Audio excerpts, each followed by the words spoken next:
విరాట్ కోహ్లీ అయితే ఏకైక test captain to score double century in overseas. ఎంతైతే 200 కొట్టాడు అగెన్స్ట్ వెస్టిండీస్ పైన. ఎస్ఆర్హెచ్ అయితే ఓన్లీ టీమ్ టు స్కోర్ 250+, ఎక్కువ సార్లు 250+ చేశారు. అదే 272 రన్స్. మీకు అందరికీ తెలుసు, ఇంతకుముందు ఈ రికార్డ్ ఆర్సీబీ పైన ఉందని అందరికీ తెలుసు.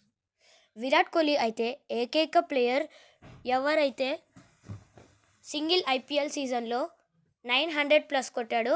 4 సెంచరీస్ 973లో. అది కూడా ఇయర్ 2016లో. యావరేజ్ 81+. ఆర్సీబీ అన్నాక, రికార్డ్స్ అన్నాక గుర్తుకొచ్చేది ఆర్సీబీ.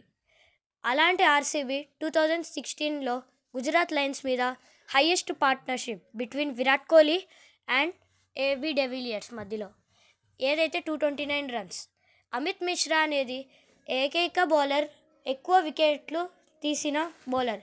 సర్ప్రైజింగ్లీ దీంట్లో అమిత్ మిశ్రా, రోహిత్ శర్మ కూడా ఉన్నారు. 3 హ్యాట్రిక్స్ తీశారు. ఇంకా హ్యాట్రిక్ అంటేనే 3 వికెట్స్. ఇంకా అమిత్ మిశ్రా అయితే సూపర్ ఆడతాడు. 3 హ్యాట్రిక్స్ అంటే మాటలు కాదు.